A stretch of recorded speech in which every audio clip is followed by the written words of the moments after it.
The music industry these days is as big as it has ever been. With the ability to self-release, the idea of DIY has spread pretty rampant throughout music, and justly so. It's helped to propel a myriad of musicians, who otherwise may have never seen the light of day, into the mainstream and gotten any minute amount of the respect that they deserve. Unfortunately, this also means that leaving a lasting impact is that much more difficult, as there are tons and tons of more competition to worry about. Because of this, bands and musicians that are able to truly leave their mark become that much more impactful, and despite whether or not you may personally enjoy their music, they should be rewarded with the respect that they have earned. One particular band, in my opinion, that has held this up to an indefinite degree is a group going by the name of Title Fight. A four-piece formed by brothers Ben and Ned Russin, Jamie Roden, and Shane Moran from Kingston, Pennsylvania, Title Fight has released a vast discography of incredible music, something I hold very dear to my heart. I was introduced to the band by a friend a couple of months ago, and ever since it's been fairly difficult to get them out of my head. So today, I want to talk about the band, and why I think that they're so great. Disclaimer, Nate the Mate put out a similar video on this several months ago, as well as some other great exposés on things like modern baseball, sports related to emo, and various other topics that I heavily suggest that you go check out as well. Some great content. Here's some brief history before we get into the meat of it. Title Fight was actually formed back in 2003, originally as a three-piece consisting of Jamie, Ned, and Ben, adding Shane in 2005 for additional guitars. In their early years, they didn't really release much, mostly sticking to playing several demos to a circle of close-knit local shows around Kingston. It wasn't until about 2009 when they put out their first full-length The Last Thing You Forgot on Run for Cover Records. This wasn't exactly their first album, however, more so a collection of songs they had been demoing and performing over the past couple of years, along with a couple of new ones for the sake of the record. One thing to note, however, is the cover art. The Last Thing You Forget's art was designed and painted by John Slaby.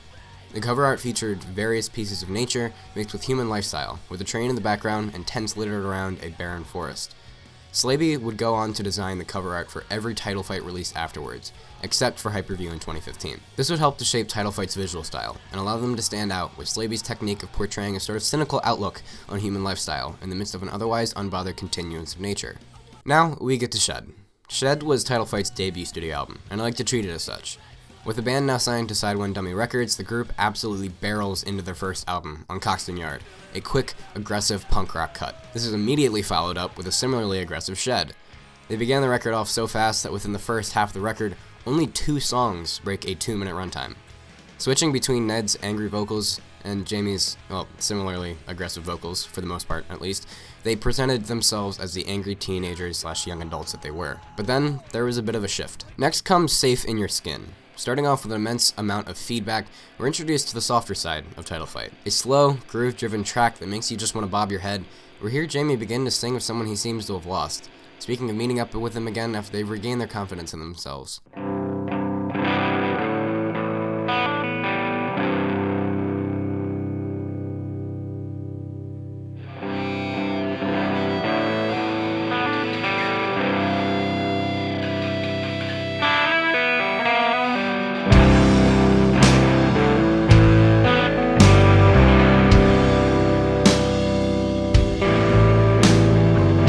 The track then transitions into Where Am I?, an uplifting sounding track that describes the intricacies and hardships of touring.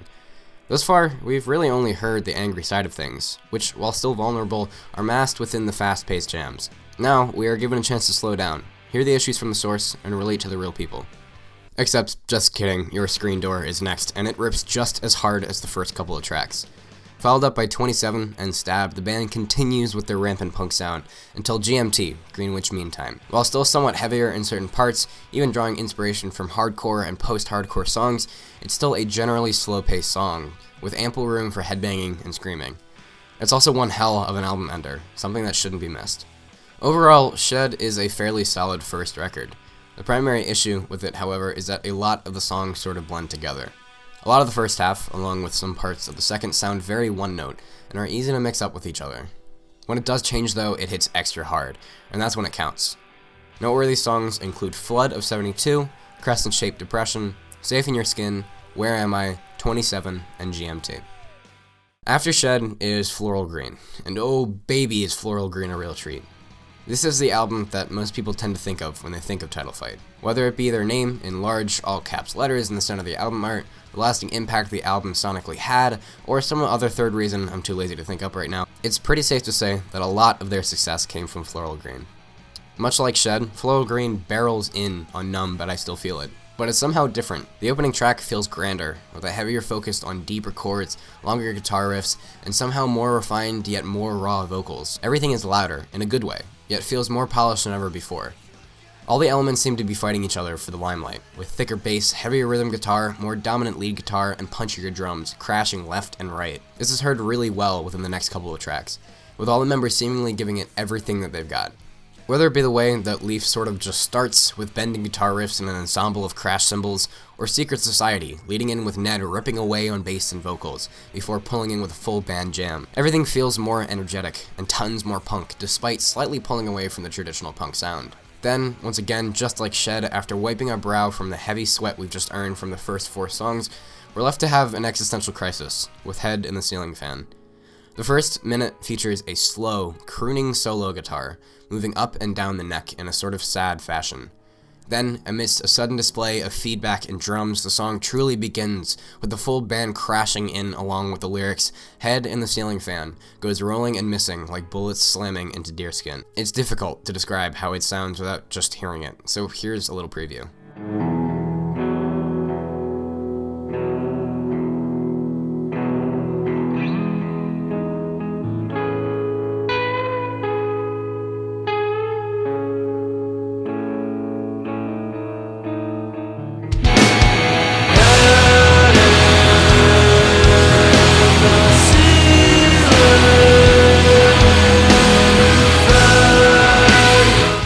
This was the first title fight song I ever heard, and hot damn am I glad that it was.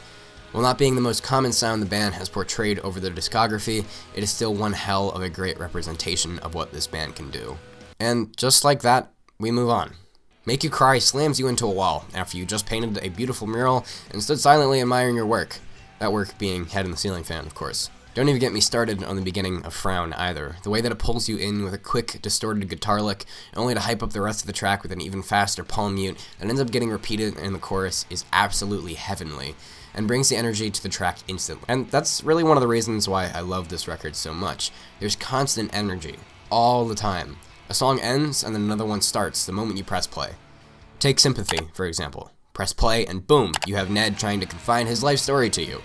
Or Calloused. You press play, hear a small drum intro, and then roaring bass and soaring guitar. Even on the slower tracks, like Head in the Ceiling Fan, there's still so much going on, you can't not be engaged. Then there's Lefty. Lefty. The weird moodiness that this track holds is infectious.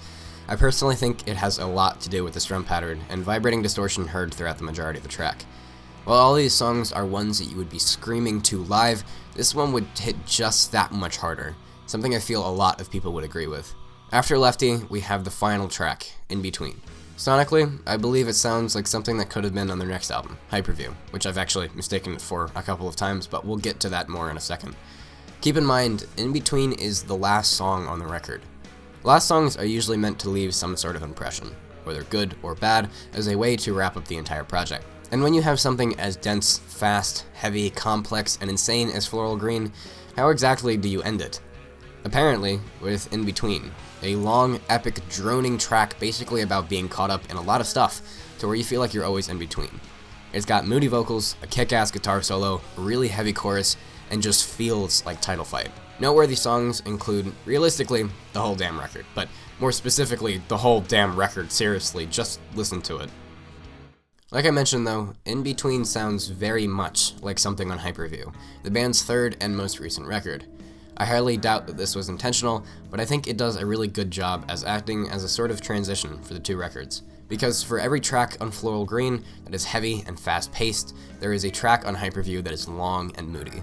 Both albums are actually the same in length, with, if you really want to get technical, Hyperview actually being about a minute shorter than Floral Green.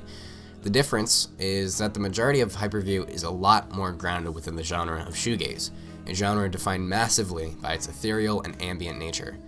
That's not to say it's bad, however. In fact, I love both of these records pretty equally. Interestingly enough, in the same way that I somewhat dislike Shed for having a lot of the songs blend together, I love Hyperview that much more for having a consistent sound. It allows for an incredibly passive listen if desired, while still being able to appreciate the intricacies of everything going on. There are definitely still a lot of standout moments on this record, however. the harsh introduction to Chlorine, the bouncy, really quite hard to play bass line of Hyperview,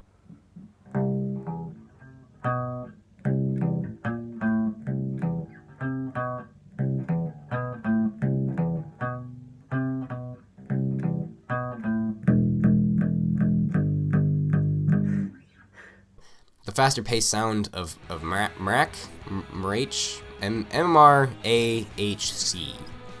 Marach. The slow, jazz-like vibe of Your Pain Is Mine Now, which is truly just beautiful. The screams of Ned on Rose of Sharon, which, side note, Ned is actually on the back burner for a lot of this record in terms of vocals. Something interesting considering how present he was on Floral Green. Anyways, other standouts are the even slower Dizzy. And finally, the album closer, New Vision, which brings a lot of the energy of Floral Green into the high-toned, ethereal Hyperview. Overall, noteworthy tracks include Hyper Night, Marach, again, I'm not really sure, Your Pain Is Mine Now, Trace Me Onto You, Dizzy, and New Vision. Now, I just finished recording about 3 pages worth of information and introspection on Title Fight's music, so I feel like it's pretty safe to say that they're a fairly influential band. They have a range of sounds across their records that have all managed to be executed pretty much perfectly, and have a full discography of singles to choose from to enjoy. They've influenced a lot of other really great bands, in all the best possible ways, and will go down as one of the best mixes of shoegaze, punk, hardcore, and rock in recent history. Unfortunately, they've been fairly inactive since around 2016, which is pretty likely to continue. Most of them have sort of moved on to new things, most notably Ned with his project Glitterer. It's sad to see them go, and I think I speak for all of us when I say I hope that one day they have a reunion tour. But the legacy that they left behind in the meantime was incredible, and I'm glad that they blessed our eardrums with all that they did.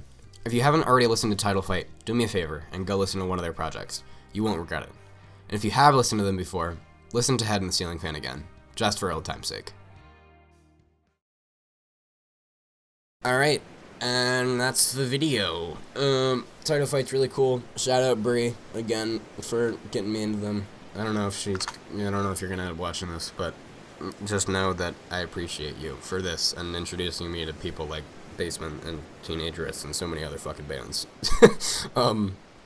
Thank you for watching the video. I appreciate it. I was working on one actually on Basement. That's gonna end up coming out like 2 months from now because I was working on it at school and that shit got canceled because of everything going on with the virus right now. So it'll come see the light of day at some point, but at this point I don't know when. So yeah, thank you guys for continuing to comment and like and share my videos. The teen suicide one is almost at 2,000 views right now. I'm at like 1,500 something subscribers. Yeah, thank you so much. I really appreciate it. The Dance Gavin Dance one is still doing fucking phenomenally because it is for some reason. So thank you from the bottom of my heart. I really appreciate seeing all the comments and everything that you guys leave. Sometimes I get notifications for them and sometimes I don't, so if I try to respond to most of the comments, so if I don't, it's probably just because I didn't get a notification or I'm not really sure what to say, so I'm sorry if that is the case. Feel free to reach out to me on other social media platforms. My Twitter and Instagram is at Hater with 3 E's at the end, _. It's in the description of all my videos. Some of you guys already have, to which I really appreciate. I love talking with you guys. So if you want, that is in there. It's a more direct way to, I guess, speak with me. Although, be warned, my Twitter is kind of a mess in general. So, I don't really have anything else to say. I'm doing the usual rambling thing that I always do and then always complain about and then do anyways. So I'm going to shut up now. As always, thank you for watching the video. If you liked it, leave a like. If you didn't, don't. I will see you all in the next one, whenever that may be. Yep, that's all from me. Bye-bye.